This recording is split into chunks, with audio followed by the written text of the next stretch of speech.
Another one from my journal. I was 16, and that day I had just won an award at a luncheon for high achieving high schoolers. Earlier in the day, before I went to the luncheon, I had to complete an application for a scholarship.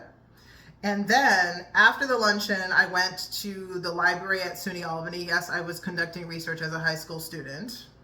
And then I had to go to my piano lessons, and then I went to work at my part-time job at Sears. So my father came to pick me up from Sears and take me home, and on the way we swung by Borders because I had to buy a book for school, the autobiography of W.E.B. Du Bois. And as we're sitting in the car outside of Borders, my father starts yelling and ranting at me because at the luncheon, the awards luncheon, the announcer said that I wanted to study psychoanalysis and become a psychoanalyst. Now, this was something I had just heard about, but I knew it was going to be pre-med. I had heard about psychoanalysts, and I thought this might be something I would like to do. And he was so angry, and he was saying he didn't like hearing a word he'd never heard me tell him before. And I had always said that I wanted to be a pediatrician, so-called. I might have said that when I was 5 years old. At that time, I didn't even remember having ever said it.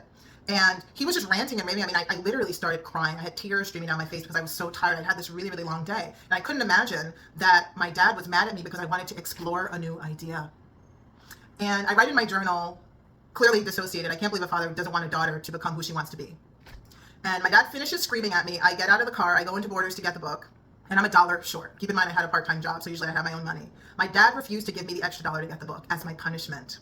Takes me all the way home. And I get there, I'm so upset. I run upstairs and I'm telling my sister the story. And I hear my mom come rushing up the stairs. And she tells me, "Mama, in this house, we don't let our emotions run amok." Because clearly my dad can rant and rave and scream and yell at me. But when I respond and upset, something's wrong with me.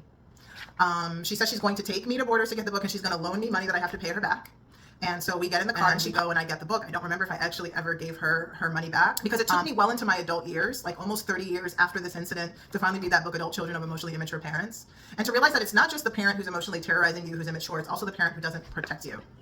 And may my mother rest in peace. She did not protect me from my dad's ranting and raving. And true to form, my father actually never funded my college education. My mother is who came up with the parental contribution. I had a generous merit scholarship to go to Stanford, and I came up with the student contribution. My father contributed not a dime to my grad school education as well. And I always think back to that day when my father, almost 40 years my senior, was ranting and raving mad about who I wanted to be. And when I look back in my journal, I realized that he did this whole episode about 30 days after he masturbated in front of me. So when you think that your parents are emotionally terrorizing you, they don't really know what they're doing, sometimes they actually do, and that's the whole point, to turn you into a scapegoat, so that if you ever talk about what they're doing to you, no one's going to believe you.